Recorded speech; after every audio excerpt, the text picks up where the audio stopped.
Salut à tous, bienvenue dans un nouvel épisode de Kamel sans filtre. Avant de commencer, un immense merci à vous. Vous êtes toujours plus nombreux à suivre le podcast. Merci pour votre fidélité, vos commentaires et vos partages. Aujourd'hui, j'accueille Bill Saad. Entrepreneur, investisseur et fondateur d'un family office, Bill accompagne des entrepreneurs et investit dans des projets à fort potentiel partout dans le monde. Mais derrière l'homme d'affaires se cache avant tout un homme de famille, passionné par l'humain et convaincu que les plus belles réussites commencent toujours par les bonnes rencontres. Dans cet épisode, on revient sur son parcours, ses racines, sa vision de l'investissement, de l'entrepreneuriat et de la transmission. On parle aussi d'investissement, de prise de risque, d'intelligence artificielle, des opportunités en Afrique, des crises qui façonnent les entrepreneurs et de ce qui fait réellement la différence entre un bon projet et un projet exceptionnel. Un échange sans filtre sur le business, mais surtout sur les valeurs qui permettent de construire sur le long terme. Je vous laisse découvrir cet épisode et si ce n'est pas encore fait, pensez à vous abonner, liker, commenter et partager. Bonne écoute.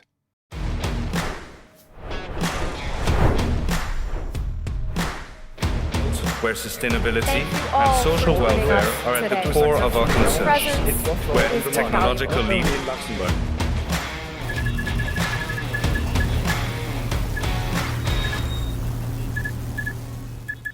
Bonjour Bill. Bonjour Kamel. Comment ça va? Merci. Bon, ravi de t'accueillir. Mais moi, très heureux d'être pour la première fois au Luxembourg. En plus, c'est la première fois au Luxembourg et c'est une surprise parce que tu es venu et je t'ai dit on va faire un podcast et tu n'étais pas au courant avant de venir. C'est vrai. Bon, est-ce que tu connais la règle du jeu? Raconte-moi. En fait, on a une carte joker. Ouais. Je vais te poser toute une série de questions sur ta vie professionnelle, perso, etc. Tu pourras la sortir qu'une seule fois. D'accord. Ça veut dire que s'il y a une question qui te dérange, tu la sors et tu fais carte joker. Très bien. On verra si tu vas la sortir ou pas. Ok. Tiens, Merci. c'est parti. On va commencer d'abord par toi. Pour ceux qui ne te connaissent pas, justement, est-ce que tu peux dire en quelques mots qui tu es? En quelques mots, qui je suis un père, un futur mari, un homme de famille et un homme d'affaires. Parfait. On va tout décrypter durant notre conversation. Et homme d'affaires, quand tu dis homme d'affaires, qu'est-ce que tu fais concrètement au quotidien? J'investis sur des gens, sur des personnes. Et j'essaye de voir le meilleur de la personne et qu'est-ce que la personne a comme rêve. Et j'essaye de l'aider à accomplir son rêve avec les moyens que j'ai. Alors, les moyens que tu as, donc tu as un fonds d'investissement, tu as une family office et Jota de groupe, c'est ça? Ce que Family tu peux... office. Family Family office. office, oui. Explique en quoi ça consiste. Les family office, en général, tu sais bien comment ça marche. Les family office sont des familles qui décident de faire une compagnie et qui décident d'investir, de garder pour eux, ils appellent la succession. Moi, j'appelle la transition. Et pour leurs enfants, pour les enfants de leurs enfants, etc., pour que des générations, ils ont cette fortune et cet argent. Et en général, beaucoup d'entre eux investissent dans les mêmes secteurs. Immobilier, bonds, Technologie. non technologie, en général, bonds, immobilier, des choses un peu conservateurs. Certaines familles rentrent aussi dans les private equity ou certaines qui veulent plus oser dans des venture capital. Moi, je fais un peu de tout. Et c'est ton family office. Mm-hmm. Donc c'est toi qui l'as créé. Mm-hmm. Tu l'as créé à combien d'années? Officiellement, il y a un peu moins de 20 ans, mais officieusement... Ok. Officieusement, on peut pas en parler. Non, c'est pas ça, c'est que je ne savais pas réellement... C'était un family office. Si je peux te dire, moi j'ai commencé, je ne savais même pas tout ce qui est VC, private equity, hedge fund. La seule chose, je voyais les gens, ça m'intéressait. Je vois quelqu'un qui m'intéressait, je mettais de l'argent avec lui et je essayais de l'aider complètement. Et pas en étant passif, et pas en étant le dirigeant, en l'aidant complètement en tout ce qu'il a besoin. Justement, donc là, c'est ce que tu fais maintenant. Comment tu as commencé ta carrière? Tu faisais quoi avant? Comment j'ai commencé? Qu'est-ce que tu faisais, en fait, tes premiers jobs? Mes premiers jobs ont été n'importe quoi. Ma famille a tout perdu. La troisième génération n'avait plus rien. Au Liban, je suis libanais. Et la troisième génération, tout ce qu'ils ont, c'est une rue. Le grand-père de ma mère au Liban qui s'appelle Badaro. Et c'est tout ce qu'ils ont. Donc les générations n'ont pas su garder la richesse de la famille. Mais ils étaient riches? Ils étaient riches.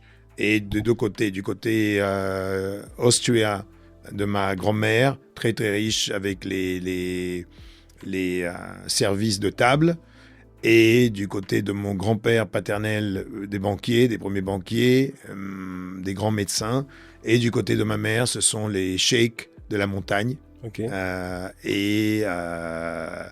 La famille qui est venue d'Italie à Alep et au Liban. Ils ont construit un empire dans le textile, dans you name it, dans beaucoup de différentes business.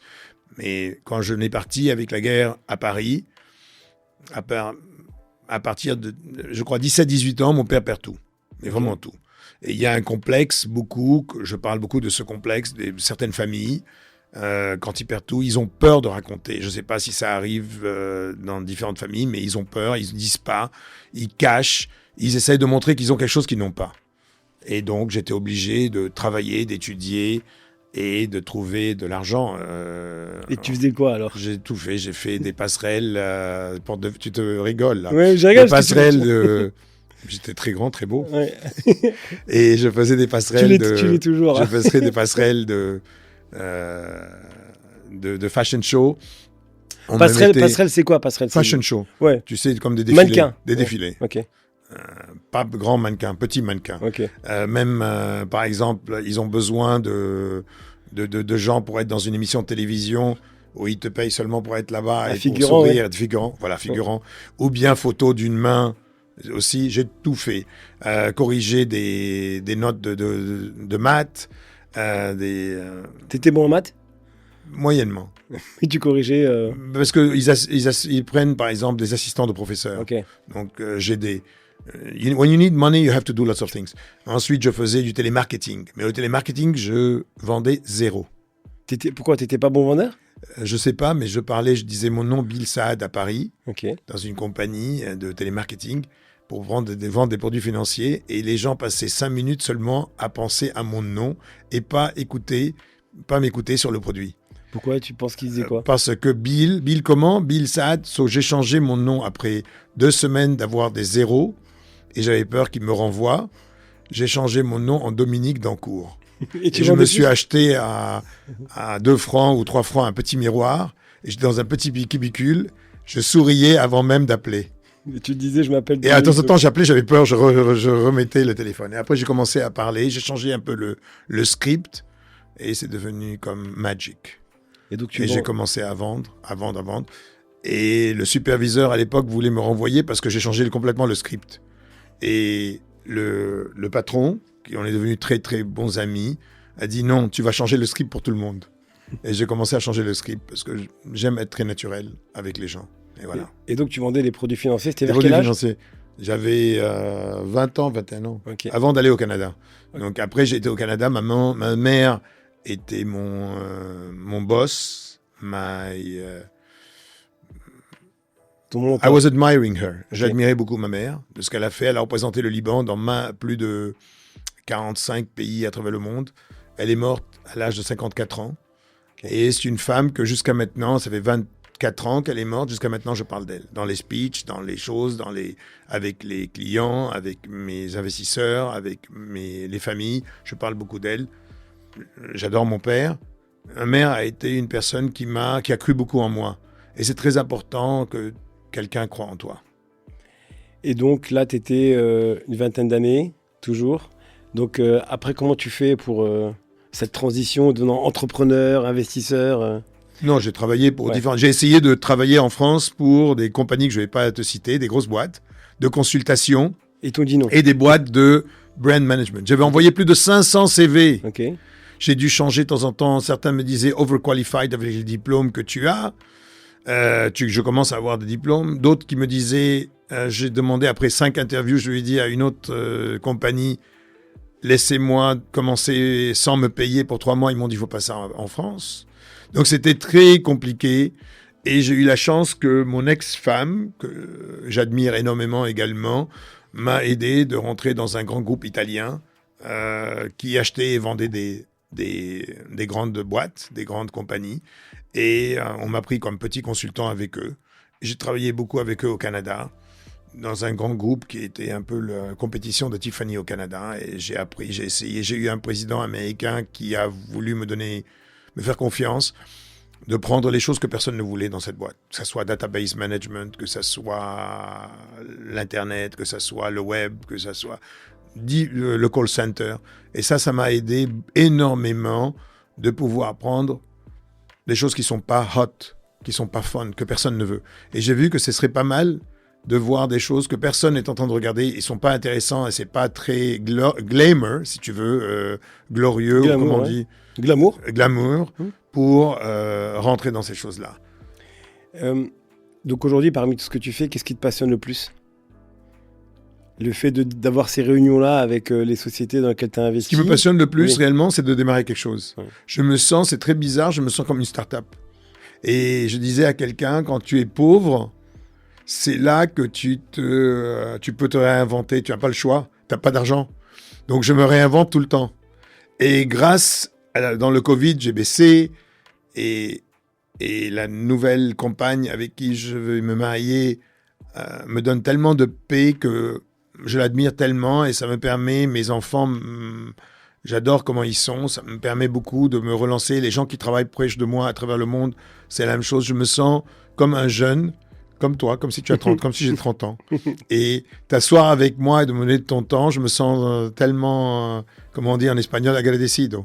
Ça veut dire ? Ça veut dire je te remercie énormément parce que je me sens, tu peux t'asseoir avec des gens de ton âge et tu t'asseoir avec moi et toi tu vas apprendre de moi mais tu ne sais pas que moi je suis en train d'apprendre de toi.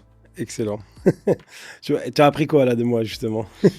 Premièrement, comment tu es tellement humble, tu es tellement humble et tu adores ta famille. Et chaque conversation que tu me parles de ta famille. Et moi, si je dois revenir en arrière, les choses que j'ai pas su faire, le temps, tu n'achètes pas le temps. Et Julio Iglesias disait souvent, si j'aimerais acheter quelque chose, c'est le temps.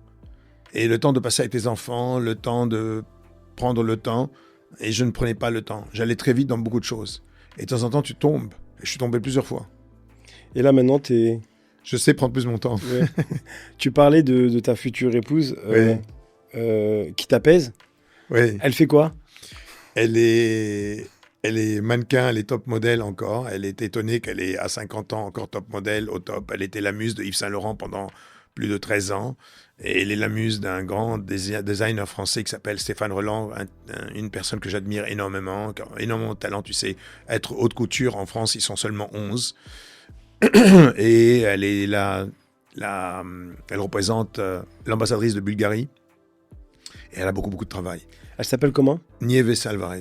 Okay. Elle est incroyable. Ouais. Et elle a son programme de télévision comme toi, ton podcast. C'est pas un programme de télévision que j'ai, mais ouais. Et comment tu l'as rencontré ? Je l'ai rencontrée par hasard dans une soirée où j'étais invité à dîner après le Covid.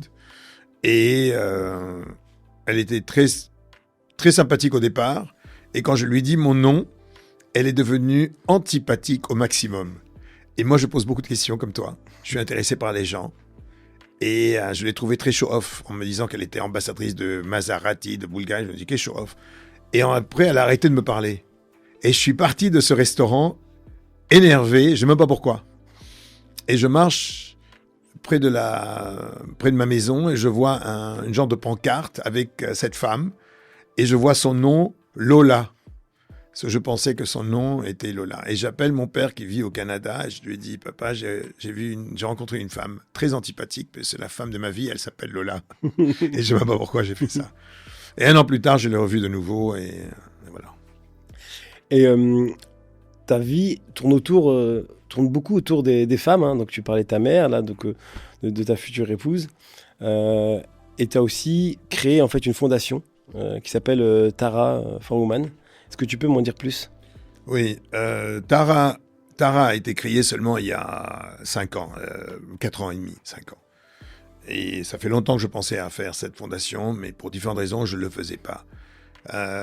J'ai 2 garçons, Julian et Jamie, un qui a 25 ans, qui est né au Canada, et l'autre, Jamie, qui est né en Espagne, qui a 21 ans.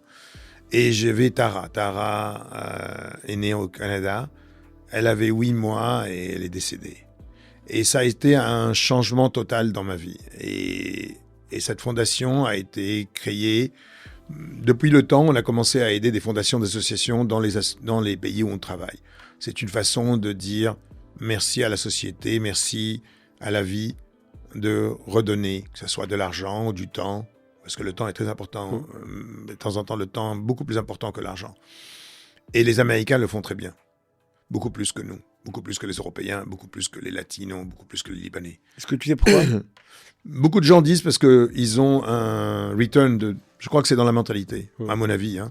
Plus que tu entraînes une mentalité, plus que les gens se donnent. Pourtant, c'est de la philanthropie. Et moi, j'ai l'impression que c'est plutôt return money ce qui les intéresse à la base. Alors là, tu me parles plutôt de philanthropie, parce que Tara for Women, c'est vraiment... Pure philanthropie, oui. Purement philanthropie, à but non lucratif. Tara for Women, si. Tara for Women, il y a 4 ans, j'ai décidé, parce que je me suis dit, si ma fille était vivante, elle pourrait être tennista. Elle peut être, comme toi, présidente d'un grand groupe. Elle peut travailler pour quelqu'un. Ou elle peut être à la maison, qui est aussi un travail. Et elle aurait peut-être beaucoup plus de talent que Julian et Jamie. Et je me suis dit, il y a beaucoup de femmes qui ont ça à travers le monde et on ne les écoute pas. Et il y a beaucoup d'associations, beaucoup de fondations exceptionnelles. Et je me suis dit, si on peut faire quelque chose de différent. Et on a commencé Tara for Women. Et je suis très fier parce que Tara for Women est en train de grandir. Tara for Women a ce qu'on appelle comme un ISO, un sceau qui s'appelle en Espagne sceau de lealtad. Ça veut dire une transparence totale. On a commencé par aider seulement les femmes d'affaires, de l'art. Ensuite, on a passé à la technologie. Et maintenant, on a, une fois par année, on a ce qu'on appelle Tara Circle, qui est comme un peu imité Shark Tank, tu vois, dans toute la télévision. Oui.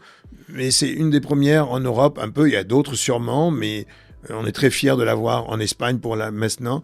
Et on a des femmes à travers le monde qui appliquent dans différents domaines. La technologie, l'art, le bien-être, le health. Et nous avons des mentors et nous avons des jurys qui ne sont pas de notre groupe et des gens qui analysent toutes ces compagnies. On a eu l'année passée plus de 144 candidatures de plus de 4 continents. Et l'idée, c'est que vous les financez... on leur donne entre 10 000 à 30 000 euros. Mais l'argent n'est pas tout. On leur donne des mentors qui les suivent pendant 6 mois et même plus. Et ensuite, on les aide à lever de l'argent, etc. Et on ne rentre pas dans la compagnie. On n'a rien à voir dans la compagnie. Même des compagnies, maintenant, font plus de 10 millions de valuations. On ne rentre pas dans ça. Et ce qu'on fait aussi, maintenant, on a vu d'autres projets en Afrique. On a vu des projets aussi dans les villages, on dit en espagnol, basillo, les villages qui se vident. Et c'est terrible de voir des femmes qui ont beaucoup de talent et qui veulent revenir à Madrid ou à Barcelone, mais ils ont leur village. Alors, ce qu'on est en train de faire, des campagnes spécialement pour les aider et des choses qui peuvent être pour toi dérisoires. C'est pas du 30 000 et du 50 000 et du 100 000, ça peut être du 1 200 euros. Mais ce 1 200 euros, avec des mentors, tu les aides beaucoup. Tu sais, c'est incroyable. La femme a besoin de quelqu'un qui leur dise oui, tu peux, encore plus que nous. Et tu penses c'est dû à quoi? Notre société, cette société qui commence toujours, on admire, regarde par exemple, tu admires un Agassi ou tu admires si tu aimes le tennis, ou tu admires un Nadal, et un garçon ne va pas admirer Steffi Graf. Alors que moi, j'ai toujours admiré ma mère, j'admire les femmes qui ont passé dans ma vie, et j'admire ma future femme. À la base, on devait finir par Tara for Women, mais c'est bien de commencer par ça. Toi, le boss. Tu es chairman donc, de Jota Group. Aujourd'hui, pour toi, c'est quoi? C'est plutôt de la stratégie, de la vision ou plutôt de la gestion humaine au quotidien? J'aime beaucoup ta question, mais je veux dire, au début, je pensais être comme une box. Par exemple, j'ai appris ce que c'est faire un fonds, je savais pas sur les fonds, je savais pas comment on fait les WC. Je voyais quelqu'un, j'aimais cette personne, je trouvais qu'il a une énergie et qu'il a quelque chose à apprendre. Je mettais de l'argent avec lui et je l'aidais à développer et je n'avais pas peur à développer, même si j'ai 30, 20, 50, 60, le pourcentage n'avait rien à voir, c'est seulement la personne. Et j'avais besoin d'aider cette personne. Certains ont été fantastiques avec moi. Et on a vendu, on a fait des très beaux exits grâce à ces gens-là.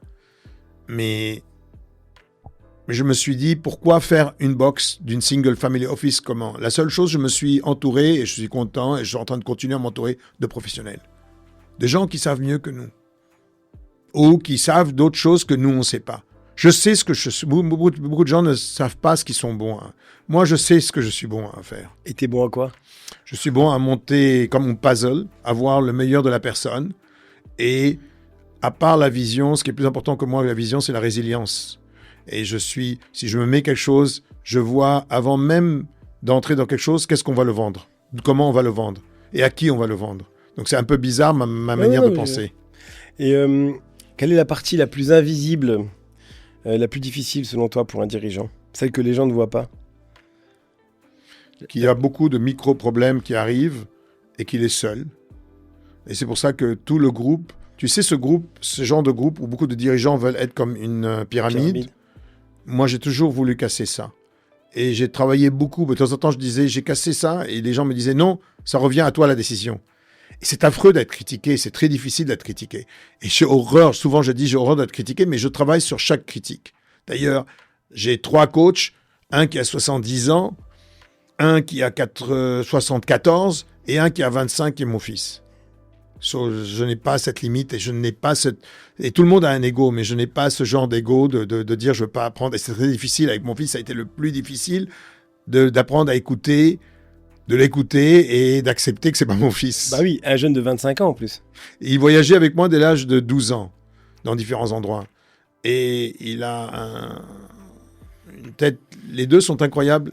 Il a un esprit très privilégié. Et moi, j'étudie beaucoup le neuroscience. J'écoute beaucoup. Je n'essaye pas de te motiver sur quelque chose que tu n'es pas intéressé. Parce que chacun a ses propres rêves. Et pour moi, beaucoup de gens ne vivent même pas leurs rêves. Pour différentes raisons. Pour l'argent, pour la famille, pour la pression. Et à la fin, tu viens avec rien et tu vas avec rien. Et moi, je me suis promis, si un jour je réussis, je donne l'opportunité à n'importe quelle religion, n'importe quelle couleur et n'importe quel âge. C'est difficile, tu sais, de connaître des gens et d'apprendre à connaître et de les pousser. Et je n'essaye de ne pas critiquer personne. Parce que personne n'est mieux que personne. Donc tout ce qui vient de ma bouche, j'essaie d'être tout le temps positif. Et pas être fake. Parce que beaucoup de gens en disant « Ah, ce type-là, il donne beaucoup de compliments, il doit sûrement être fake. » Mais pourquoi? So I try to ask lots of questions. So je pose beaucoup de questions aux gens. Est-ce que tu as eu des décisions impopulaires que tu as dû prendre dans ta carrière? Oui, beaucoup. Alors, quelle est la plus impopulaire que tu as fait? Quand tu dois décider de renvoyer des gens qui sont très populaires ou qui ne sont pas très populaires et que les gens ont peur ou les actionnaires ont peur que ça va casser la compagnie. Et ça t'est déjà arrivé de faire une erreur? Beaucoup d'erreurs. Oui. Beaucoup d'erreurs. Par exemple, une dont tu peux parler? Une société. J'ai pris une décision. J'ai parié sur des personnes qui ont été des très mauvaises personnes. Et tu sais, de temps en temps, tu as l'impression que la personne est fantastique. Et 6 mois plus tard, tu as tout donné. Tu as donné beaucoup à cette personne. Et cette personne est en train d'être le contraire complètement. Et tu te sens tellement bête parce que tu as tellement mis la personne en valeur. Et de temps en temps, les gens, quand tu les mets en valeur, il y a certaines personnes qui ont une empathie, comment on dit empathie? Une empathie. Une empathie tellement forte, tellement avancée, et qui te comprennent. Et d'autres qui pensent comme si il y a quelque chose qui tourne pas rond, c'est pour ça que tu les as aidés, tu les es en train de donner, et ils utilisaient ça contre toi. Et pourquoi je te dis pas de faire une compagnie seulement de femmes ou une compagnie seulement d'hommes, mais un groupage est incroyable. Il y a des femmes exceptionnelles, et la femme ont cette empathie, en général, cette empathie que les hommes n'ont pas. Cet amour que les autres n'ont pas. Par exemple, une femme qui travaille et qui voyage va penser à ses enfants. Les enfants sont là, il faut voir pour leur manger. Alors que l'homme va voyager, va partir, mais va penser au retour. Pas tous, mais beaucoup d'entre eux. Parce que moi j'y pense. Hein. Mais pas tout le monde est comme toi. Mais toi, tu as beaucoup cette empathie que d'autres hommes n'ont pas. Mais ça ne veut pas dire que c'est mal ou bien. Ce que j'essaie de te dire, que les femmes ont quelque chose que les hommes n'ont pas. Et l'avantage d'avoir, par exemple, nous avons des top CEO dans le monde sont des femmes. Ils sont tellement transparents, tu n'as pas besoin de penser 2 fois qu'est-ce qu'ils essaient de me dire. Et c'est pas facile. De temps en temps, c'est pas du tout facile. Mais même avec les hommes, c'est pas facile de travailler. Il y a beaucoup d'hommes qui me disent, je peux pas travailler avec des femmes. Oh là là là là. Mais combien de femmes sont placées en the top?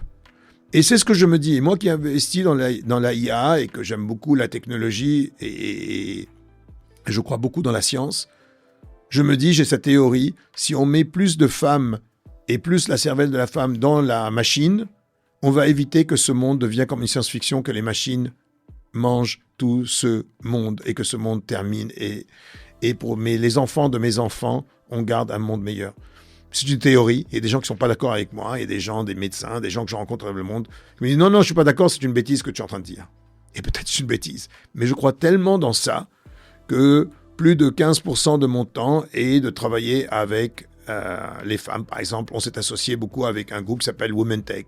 Une femme admirable qui s'appelle Patricia, qui est la présidente de Women Tech en Espagne, qui m'a présenté Ayumi, que tu connais, qui est en train de faire un travail incroyable à travers le monde pour les femmes en technologie. Ensuite, j'ai rencontré une autre femme exceptionnelle avec qui on va travailler, Tara for Women, qui s'appelle Bipro, qui travaille beaucoup dans le sport. Beaucoup dans le sport. Une ancienne championne du monde de tennis et qui a monté ça pour aider les sportifs. Et pour moi, c'est tellement important parce que le bien-être permet de vivre encore plus longtemps. Tu comprends ? C'est intéressant parce que chaque question que je te pose, ça renvoie toujours à la femme. Est-ce que tu penses qu'on peut prendre des grandes décisions sans décevoir ou frustrer certaines autres personnes ? Très difficile. À mon avis, je parlais de ça, c'est marrant, et je parlais de ça avec quelqu'un d'autre en leur disant, un leader ne doit pas avoir peur de parler. La seule chose que je fais un peu différemment, si je suis dans un conseil, d'aller parler avec chacun pour avoir un consensus de tout le monde avant même de venir, parce que de temps en temps, ils passent des heures et des heures et des heures à s'écouter, et même des gens qui sont admirables, mais ils passent des heures dans ces boards. C'est pour ça que je ne suis pas dans des boards, parce que je ne suis pas bon à écouter, je perds patience, et je travaille beaucoup avec Julian pour écouter beaucoup plus. Et beaucoup de leaders pensent qu'ils écoutent, mais ils n'écoutent pas. Et ça, c'est une grande erreur que moi, je faisais. Tu écoutais pas, en fait J'écoutais, mais sans écouter, en pensant que je vais savoir ce que tu vas me dire. Maintenant, tu vas voir, on va passer 2 jours ensemble. J'écoute énormément. Enfin, j'espère que dans 2 jours, tu vas me dire, Bill, je te note 5 sur 10. 8 sur 10. Et déjà, c'est très bien. Quelle est la plus grande crise professionnelle que tu as traversée ? Crise professionnelle ? Ouais. J'étais pratiquement en faillite 2 fois. C'est Ok. terrible. Tu te sens comme tu as $1. Et je me suis rappelé comment ma famille a été avec $1. Et je me suis réinventé. J'ai eu un stress terrible. Je dormais très mal. Et je voulais raconter à personne. Et je me sentais seul. Et une tristesse totale. Et après, je me suis rappelé comment il y a des gens qui sont malades. Des gens qui ont plus de problèmes que moi. Et je crois beaucoup en Dieu. Donc, je prie beaucoup. Et ça m'aide beaucoup. Et je dis, s'il te plaît, je vous laisse mes problèmes. Et tout d'un coup, je n'arrivais pas à sourire. Moi qui me lève le matin, je souris, j'ai un rythme de vie différent. J'enseigne les gens à être bien dans leur tête. J'ai plus de 50 secrets que j'enseigne aux gens, que j'utilise moi tous les jours et dans ma vie en général. Et je n'arrivais pas à sourire. C'est terrible. Tu te lèves, tu es triste, rien ne te fait sourire. C'est à cause de ces événements. Ça arrive. Ça m'est arrivé il n'y a pas très longtemps également. Mais grâce à Dieu, ça ne me dure pas longtemps. Donc, j'ai un moyen dans ma tête de te changer cette émotion de façon très rapide. Est-ce que ça t'a appris des choses sur les gens, ces crises ? Oui, bien sûr. Mais pas seulement sur les gens. Sur les points morts que tu as dans des compagnies, que tu ne les regardes pas. Ou tu les évites. Et aussi, ça m'a permis de savoir que de temps en temps, en donnant très rapidement à certaines personnes, pourcentages différentes, pouvoir, c'est marrant, ça peut revenir contre toi très rapidement parce que les gens oublient. Et les gens, malheureusement, beaucoup d'entrepreneurs qui commencent, ils te voient, tu viens, ils pensent qu'ils vont tout avoir très facilement avec toi. Et ils s'oublient que ce ne sont pas des entrepreneurs. Ils se considèrent comme des employés.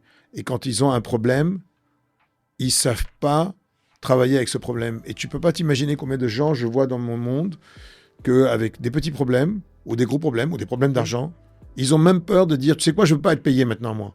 Ils ne vont pas te dire, je ne vais pas prendre le salaire, je vais prendre la moitié maintenant. Je vais aller parler avec mes gens, ce n'est pas grave si je n'ai pas ça. Et ils ne savent même pas diriger le client qui va venir à eux. Et ils sont en train de penser et de mettre beaucoup d'argent sur un client hypothétique qui n'est même pas venu encore. Et beaucoup font les mêmes erreurs. Comment on fait pour garder le cap quand ça semble de partir dans la mauvaise direction ? Donc toi, tu disais la foi. La famille. La famille. Et des gens qui t'aiment, qui deviennent ton extended family. Ta famille, une extension à ta famille. Et beaucoup de gens que j'ai avec moi depuis 15-20 ans, pour moi, c'est comme ma famille. Donc je les traite comme la famille. Et quand tu regardes là maintenant ton parcours, est-ce que tu tu construis plutôt la vision sur la résilience. C'est quoi ta vision de la résilience? Quand tu crois en quelque chose, Oui. tu continues. Tu continues, tu t'entoures de gens qui sont bien, qui vont dire, et tu n'as pas peur que ces gens-là vont dire non et oui, et voir. Par exemple, si je veux aller quelque chose dans un endroit assez rapidement, et la personne en charge est en train de me dire non, on va trop rapidement, et je sais que je vais te décevoir, mais ta façon de faire, c'est d'écouter jusqu'à la fin, et de lui dire, elle a raison, elle n'a pas raison. Et en général, je lui dis qu'elle a raison. Parce que c'est elle qui a raison, j'ai fait tellement d'erreurs en allant très rapidement.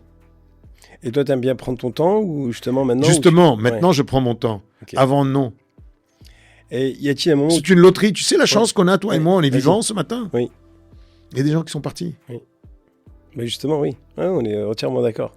Et justement, quand tu te lèves le matin, qu'est-ce que tu te dis, la première chose? La première chose, je fais ça. Je dis merci. Je remercie et je commence à sourire. Et je m'oblige à sourire, même si je suis très fatigué. Je m'oblige à sourire, je m'oblige à penser positivement et j'envoie des ondes positives. C'est la même chose d'envoyer des ondes positives que négatives. C'est la même chose. Pourquoi penser positif et négatif? Et je n'essaie pas de dire, par exemple, hopefully, I hope it's going to happen. Je desire. So I desire to be okay. So I desire to make money. I desire to be happy. So je désire. Je veux, Et c'est important, je crois que c'est très important d'envoyer de ça. Et il y a des gens qui croient en Dieu, d'autres qui croient dans l'univers. L'important, c'est de le dire. Parce que le pouvoir de pouvoir le faire est incroyable. Mais beaucoup de gens ne savent pas qu'ils ont ce pouvoir. Beaucoup de gens ne savent pas qu'ils ont une mission sur cette terre. Et chacun a sa mission et beaucoup de gens meurent sans savoir quelle mission ils ont fait sur cette terre. Et c'est tellement facile d'envoyer des choses négatives à quelqu'un. Et c'est tellement facile de penser positif. Et je ne sais pas pourquoi l'être humain pense aux choses négatives qui n'ont pas passé encore. Donc moi, j'ai un mental que je ne pense pas à ces choses négatives jusqu'à que ça arrive. Et le bonheur, en fait, justement, c'est d'être toujours positif. Oui, absolument. Absolument. Beaucoup de gens disent, tu souris beaucoup. C'est très important. Tu sais, par exemple, j'étais dans une très belle soirée à Barcelone chez des amis incroyables. Il y avait à côté de moi un banquier très sérieux de Andorra. Et j'ai commencé à lui parler, j'ai commencé à lui poser des questions. Il ne voulait pas répondre, j'ai continué. D'autres genres de questions, il a commencé à parler. Je lui ai dit, je suis tellement sympathique, il me dit, tu sais quoi, les gens, jamais ils disent ça de moi. Je suis une personne super réservée. Il m'a raconté toute sa vie. Oui. Sa femme qui était à côté, elle me dit, c'est la première fois que je vois mon mari en train de parler comme ça. Et c'est un homme exceptionnel. Et c'est un grand monsieur. Et de temps en temps, il me dit, les gens ne s'intéressent pas aux autres. Mais moi, je m'intéresse beaucoup aux gens. Je ne suis pas Gandhi, hein. Oui. Mais tu pourrais être coach aussi. Parce que là, tu as 3 coachs, mais toi-même, tu l'es peut-être. Je suis un peu, pour certaines personnes. Et je fais des speeches aussi. Dans des conférences. Financièrement, c'est intéressant. Mais je ne le fais pas réellement. C'est bizarre de dire ça. Je ne le fais pas même si on est très bien payé. Je le fais parce que ce que je dis, et mon fils dit encore brillamment mieux que moi, we are here to serve. So I want to serve. Je ne veux jamais te vendre quelque chose si ce n'est pas bien pour toi. Mon contre-fou, même si je veux gagner beaucoup plus. Et je sais que c'est bizarre de dire ça parce que les gens pensent que je suis un vendeur. Et c'est vrai, quand je ne veux pas parler avec quelqu'un dans l'avion, je dis je suis un vendeur. Personne ne veut parler avec un vendeur. Je ne suis pas un bon vendeur. Un bon vendeur est une personne qui ne parle pas beaucoup. Un bon vendeur qui a des actions, sa manière de faire. Mais je me considère que j'aime les gens. Et je voudrais vendre quelque chose qui est utile aux gens. Et là, tu parlais de richesse, etc., que tu as été à un moment donné pauvre. Aujourd'hui, tu te considères riche? Je suis OK. Ça veut dire quoi? Je suis bien. Qu'est-ce que ça veut dire? Ton groupe pèse combien à peu près aujourd'hui? Le groupe pèse bien, mais c'est pas le groupe. Tu sais, l'argent, c'est pas que je veux pas répondre à ta question. Je suis en train de. T'as la carte joker. Non, c'est pas. Non, mais laisse-moi t'expliquer. Tu vas très bien me comprendre. Les gens pensent la richesse, par exemple, maintenant Elon Musk, trillion. Il n'a pas le cash avec lui. Il a tout ça, mais c'est trillion. C'est pas ce que je cherche. Je cherche vraiment de gagner plus parce que je sais que je suis sur cette terre pour faire plus, pour donner plus. Tara for Women. Si tu m'envoies 1 euro ou tu envoies 5 euros, Tara for Women est obligée de payer les gens qui travaillent avec elle, est obligée d'aider toutes ces femmes qu'on a promis d'aider. Je ne peux pas venir un jour dire une compagnie ne marche pas, je ne peux pas aujourd'hui aider. J'ai promis à Fondation X de leur aider. Je ne peux pas ne pas les aider. Donc, my word is who I am. Je t'ai promis de venir ici. Ça s'appelle un commitment. So, pour moi, le commitment est très important. J'ai pris l'avion, j'ai pris la chose, j'ai décidé. Donc, je ne peux pas changer ça. Je suis parti en Afrique du Sud où je t'ai rencontré parce que j'ai promis. Et on m'a demandé de rester en Europe et j'avais promis à cette femme d'aller. Donc, je ne pouvais pas ne pas aller. Tu comprends? Donc, c'est ça que j'essaie. Je ne sais pas si j'ai bien répondu à ta question. Donc, la richesse, oui, si un jour je suis un des plus jeunes première génération billionnaires en Espagne, ça serait très content. Billionnaire. Je te le raconterai. Si tu devais repartir de zéro, tu ferais quoi? Réellement, je ferai beaucoup plus attention que je n'ai pas fait auparavant. Beaucoup de gens disent je ne veux rien changer parce que j'aime beaucoup mon parcours qui est venu. Moi, je serai plus attentif à prendre le temps, à passer plus de temps avec ma famille, que j'ai passé moins de temps. Je n'ai pas vu beaucoup de Julian grandir, alors que mon ex-femme Davina était tout le temps près de mon fils et elle travaillait. Elle était comme la vice-présidente de ce groupe de Berks au Canada. Donc, c'est pas juste de dire je faisais ça pour la famille alors que j'ai laissé des choses sur la table à des partenaires qui ne méritaient pas réellement. Et tu rattrapes le temps perdu avec Julian, là, le fait que avec Julian, j'ai mis absolument. Est-ce que c'est pas une des raisons pour laquelle tu l'as pris en coach pour rester plus longtemps? Non.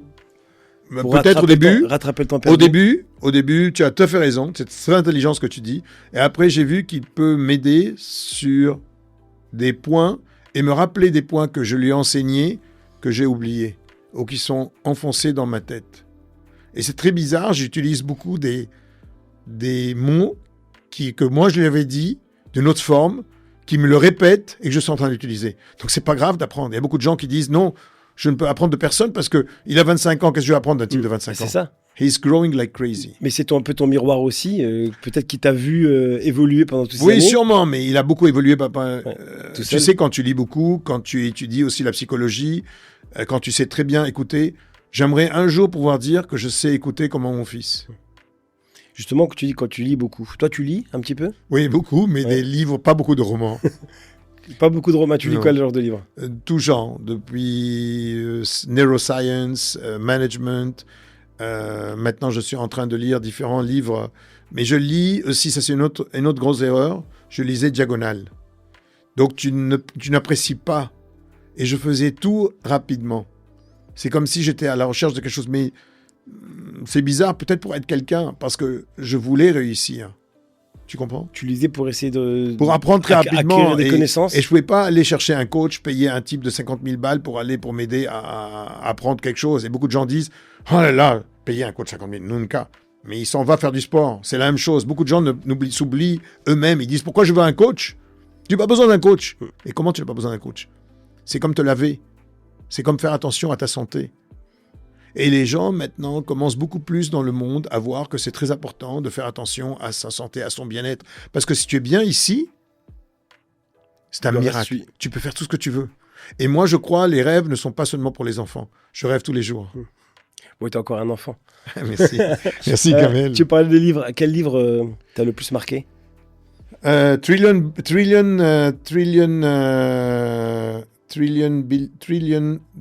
Coach. Il s'appelle un type qui est décédé, qui a été un coach incroyable, et un type qui, à toute sa vie, a voulu donner, a voulu to serve. Et ce type est incroyable, parce que ça m'a permis de connaître différentes manières que d'autres personnes pensent. Et tu apprends de chacun. Et de temps en temps, tu as l'impression que c'est toi qui es en train de parler, mais réellement, tu l'as appris d'autres personnes. Par exemple, beaucoup de gens me disent « Bid, tu as plus de 50 secrets. » Mais réellement, je ne peux même pas prendre la médaille d'un secret, oui, parce que je les ai appris des autres. Et c'est en rencontrant beaucoup de gens. Ma mère a été la première influence. Ma mère... Tu vois, on repart sur les femmes. Hein. C'est Mais ma mère m'a beaucoup aidé pour me montrer beaucoup de choses. Les femmes qui ont passé dans ma vie, qui sont très importantes jusqu'à maintenant, m'ont beaucoup aidé. Une des grandes femmes est en charge d'un grand groupe que nous avons, qui est Foodtech en Europe, qui est en train de développer quelque chose d'incroyable au niveau de la not egg, de remplacement des œufs. Et sont en train de compétitionner avec une des plus grosses multinationales françaises pour les NGO, avec leur donnant des produits de qualité, des produits avec sans allergie. Et on travaillait beaucoup avec une des grandes écoles, universités espagnoles et laboratoires qui est de Navarra pendant 3 ans. Donc pendant 3 ans, ils ont travaillé pour développer quelque chose de très bien. Tu vas me dire, ils vont faire de l'argent, mais ils sont en train de changer pour que tu ne donnes pas de la saloperie à ces enfants et ces mamans qui allaitent à travers le monde, et pour des pays en crise, etc. Et c'est très important.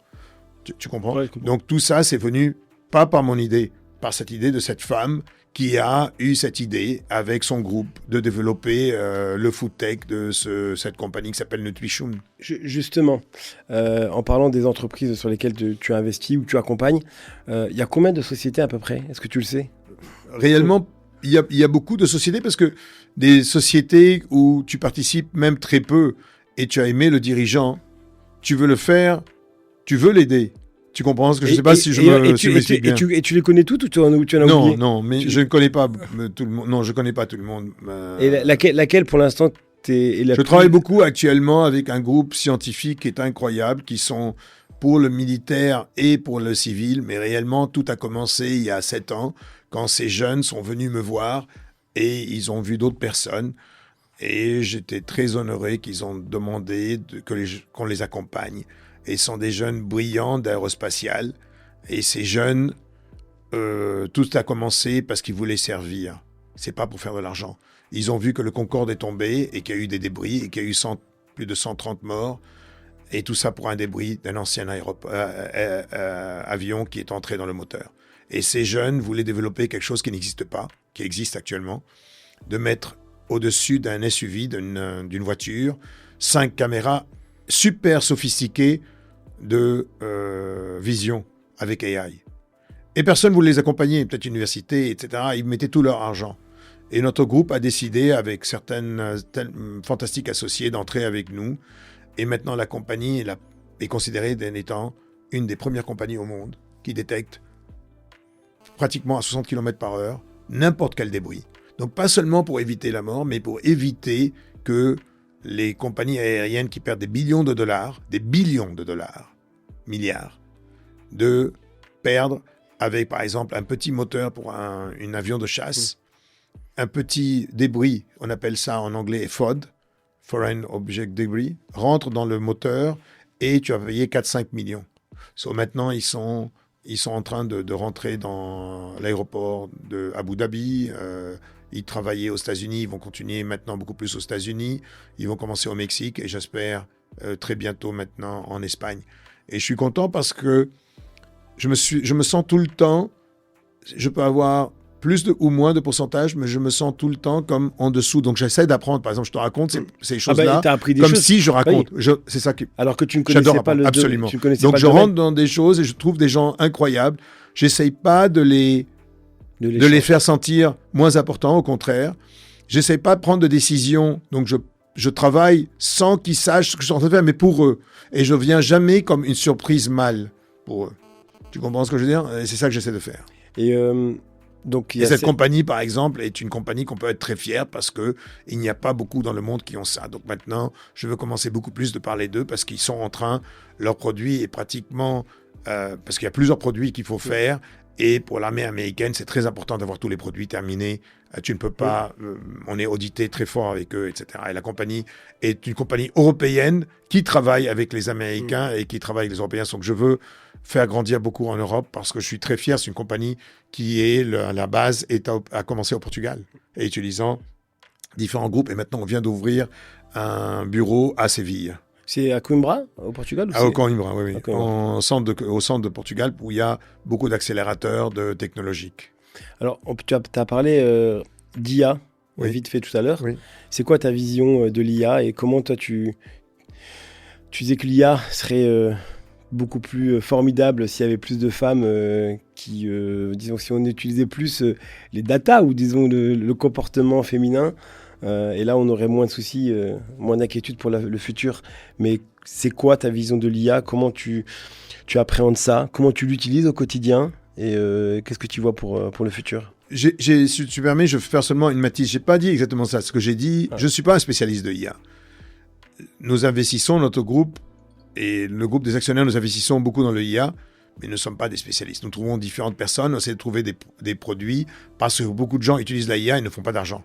Donc nous, on est arrivé à trouver des ingénieurs, des gens qui veulent travailler avec nous, et on trouve une solution. Par exemple, une des petites solutions, si tu me permets, avant de te répondre à ta question, on a vu que des grosses compagnies IBEX, qui sont très importants, qui prennent... IBEX, pour ceux qui connaissent pas. Stocks, dans le stock exchange, qui sont dans le Nasdaq, si tu veux. Ces grosses boîtes, ces gros constructeurs prennent, par exemple, pour 150 millions, un highway, une autopista, une autoroute, excuse-moi, avec mes mots. Une autoroute, je parle beaucoup de langues, mais très mal.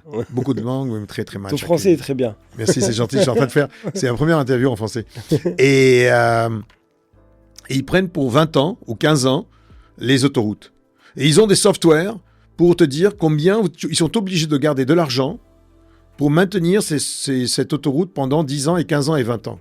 Leurs softwares sont très anciens. Donc je suis parti voir ces patrons de grosses boîtes et je leur ai dit, si je vous fais un software où je peux vous donner une accuracy, une opportunité de plus de 99%, 90%, vous allez avec moi? Et ces gens-là, que j'admire énormément, chacun d'entre eux m'a dit OK. Et maintenant, on a développé ces produits. Et j'ai fait la même chose pour une division de construction. Et on est en train de faire la même chose pour une autre division de comment on appelle ça, de fabrique, où ils ont besoin. J'utilise l'AI pour répondre à une demande et un problème. Et par exemple, on a un groupe où on a commencé en France, on est en train de beaucoup de succès très rapidement, qui étonne beaucoup de gens parce que tout le monde me dit la même chose. Ah, ça existe. Mais on est en train d'avancer très rapidement. On rentre dans n'importe quel groupe, ils nous donnent un problème. On règle le problème en l'espace de 3 semaines, 4 semaines. On leur donne gratuit. Et eux reviennent, tout en AP, on leur donne tout. Et eux reviennent en n'importe quel problème qu'ils ont. On essaie de prendre un problème qui n'est pas énorme pour commencer, pour leur montrer comment on travaille. Et on le donne sans demander rien en échange. Et on est en train d'avoir un succès incroyable en France. Un succès incroyable. Et personne n'est en train de voir comment on essaie de faire ça alors qu'il y a d'autres compagnies qui existent sûrement. Donc la IA, pour revenir à ce que tu dis, ce que je voulais faire ma matisse, je ne dis pas que les femmes, je dis que l'amour d'une femme, ou la femme quand elle aime, ou l'empathie que la femme a, je crois beaucoup que tous ces films de science-fiction sont en train de passer. Par exemple, nous avons une compagnie où ils font des drones. Une autre compagnie qui contrôle ici en Europe beaucoup de drones. Une autre qu'on a vendue au gouvernement qui faisait le management des drones. Donc il y a plein de choses qui se passent actuellement, la robotisation et l'IA, c'est seulement le début. On est seulement au début. Donc beaucoup de gens te disent, moi j'y crois pas, je veux pas utiliser Claude, je veux pas utiliser ChatGPT. Je comprends pas, moi personnellement. Moi je l'utilise, j'ai jamais écrit en portugais tellement bien. Et en plus, il y a un truc, tu peux mettre ChatGPT, tu mets non-AI, ça paraît comme si tu es en train d'écrire très cool. Et c'est marrant, j'apprends. Donc je veux apprendre encore plus. La seule chose, ma frayeur, c'est de voir que ce monde termine avec les machines, que tu le veuilles ou non, parce que ça va très très vite.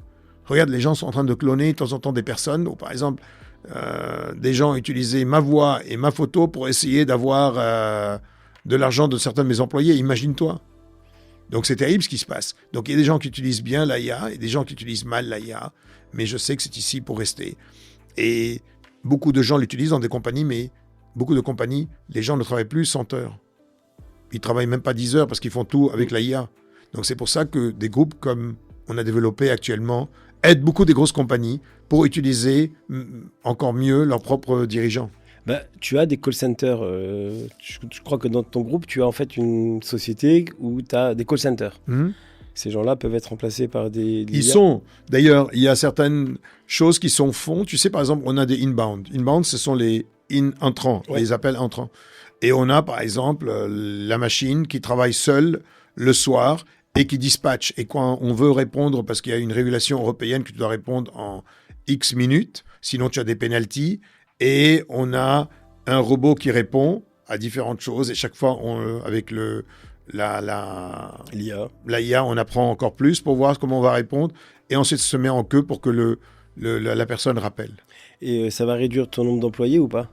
Bien sûr, ça va réduire, mais justement, c'est pour ça que je crois beaucoup que beaucoup de gens vont avoir plus de temps de faire du plaisir, du leisure, comme on appelle ça, de faire des... s'ils veulent faire du golf mais si tu veux faire du golf, il faut avoir l'argent pour aller faire du golf. Non, tu sais, tu as des machines de golf, tu n'as pas besoin de beaucoup d'argent, $40. Je veux dire, je veux dire par là que tu n'as pas besoin, donc les gens vont commencer, ils vont changer, ça va changer. Ils feront autre chose. Il y a beaucoup de choses qui vont devoir changer. Par exemple, l'éducation, je sais que tu m'as posé des questions d'éducation, l'éducation est très importante pour moi. On commence quelque chose, je peux te raconter? Bien sûr, vas-y. On commence en septembre je crois beaucoup à la profit non-profit. Oui. Donc ce qu'on fait, avec différents grands personnes de Finlande et de Miami, on a ouvert une compagnie qui s'appelle Her Hub, mais qui va être axée aussi pour les hommes. Parce qu'aux États-Unis, ils veulent hommes et femmes. Mais Her Hub est pour t'enseigner beaucoup de choses en IA sans aller à ChatGPT, etc., pour travailler à la maison, dans ton travail, comme avocat. Beaucoup de gens sont perdus. On parle avec plein de gens à travers le monde. Et j'ai fait par exemple un diplôme dans une grande école américaine de blockchain. J'ai payé beaucoup d'argent. Je suis pas tellement fort. On participe dans le blockchain, mais je suis pas beaucoup plus fort. Donc, je crois que le système éducatif doit changer. C'est important d'avoir, jusqu'à maintenant, mon fils, par exemple, va avoir son diplôme cette année. Il a fait ses études en Australie et en Amsterdam, et il va avoir son diplôme. Est-ce que c'est génial? Oui, il a un diplôme, il a un papier. Mais moi, je crois qu'il faut changer la manière qu'on éduque. Et l'IA va t'aider beaucoup. Et 10% de ce Her Hub va à Tara for Women. Voilà, c'est ça que je voulais te dire. Ouais, ça c'est... Et donc le moyen de financement, c'est quoi? C'est une école que tu crées? Non, c'est pas une école. C'est pas ni une école ni une académie, parce qu'il y a des gens qui sont 10 fois mieux que moi. Donc ce qu'on fait, ce sont comme des cours que des gens vont payer par mois. Mais je te raconterai, comme ça tu peux me faire beaucoup de pubs pour aider. Et en même temps, ces femmes ou ces hommes sont en train d'apprendre, en train d'aider, en train de monter leurs propres entreprises, en train de travailler dans leurs propres entreprises où ils travaillent, ou comme avocate, ou n'importe quel travail. Et 10% de ce qu'ils sont en train de donner, ils sont en train de donner indirectement eux-mêmes, en train de donner à Tara for Women. Et ça va engager d'autres personnes à travers le monde de dire, tu sais quoi, laisse-moi regarder le web de Tara, je vais faire une donation de 5 €. Et beaucoup de gens me disent, mais 5 €, c'est rien. Mais 5 € avec 1 million, tu as 5 millions de dollars. Que tu imagines combien de personnes tu peux aider dans le monde? Oui. Revenons un peu à toi. On s'est pas mal vu. T'es toujours au téléphone, pire que moi. Toujours entouré de plein de gens. Mais est-ce qu'en fait, des fois, tu te sens pas seul, au final? Si, je t'ai dit avant, absolument. Ouais. Absolument.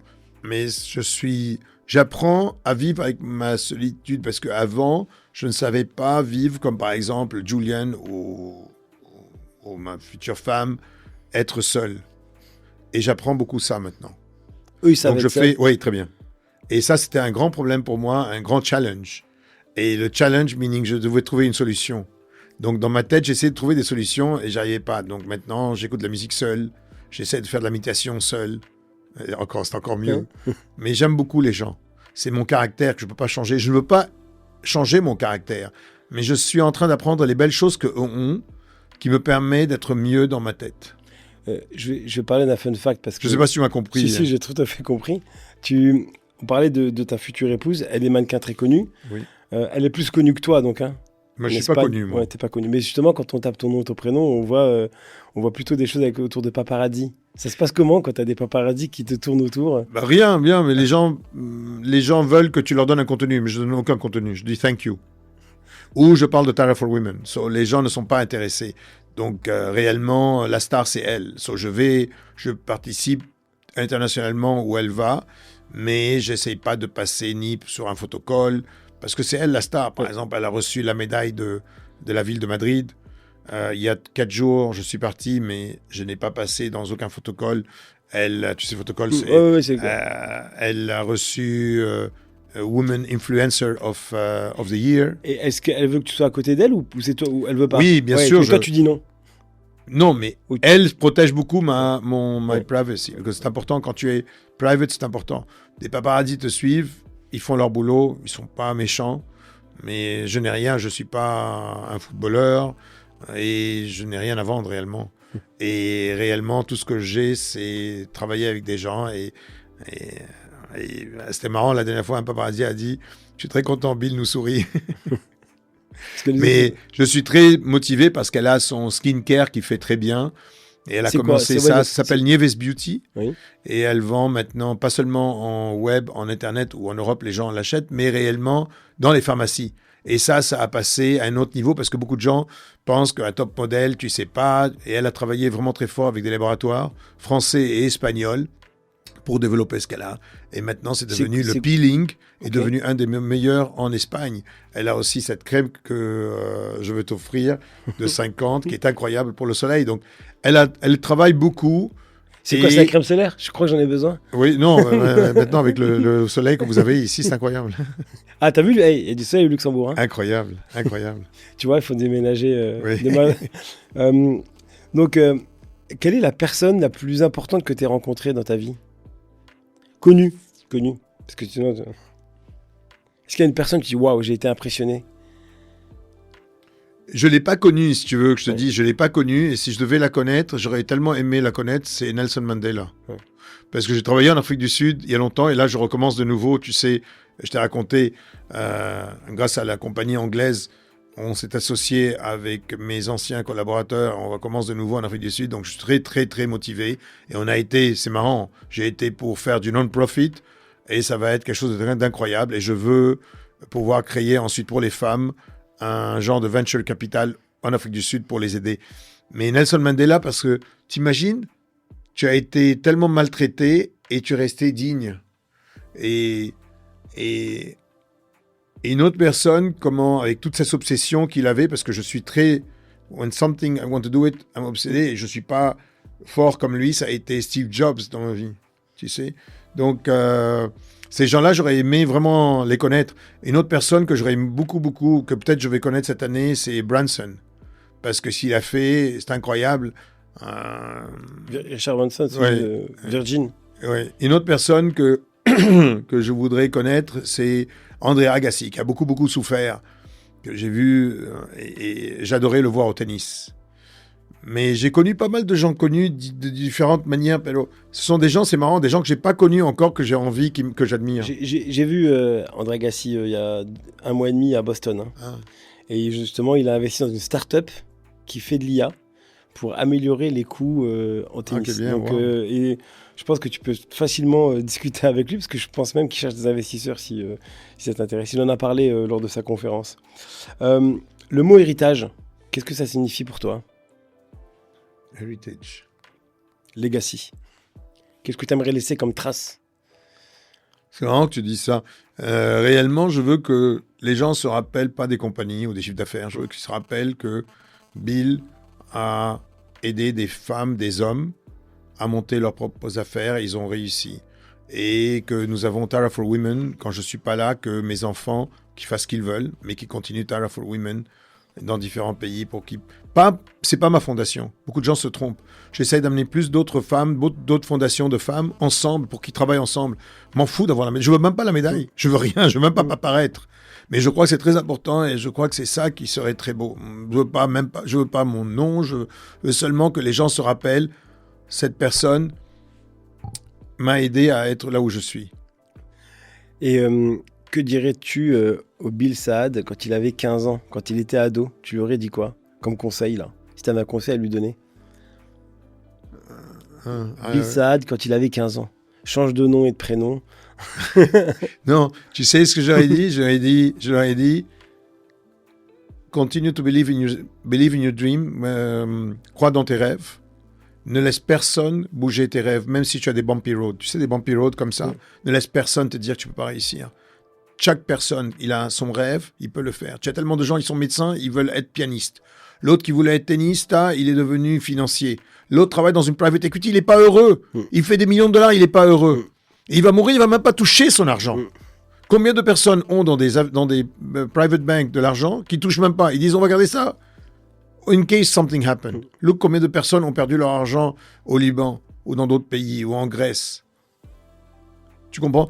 Donc, réellement, ce que je dirais à ce petit Bill, live, be happy, entoure-toi de gens bien, essaie de choisir très vite les gens qui sont proches de toi et fais attention à cette famille et prends le temps.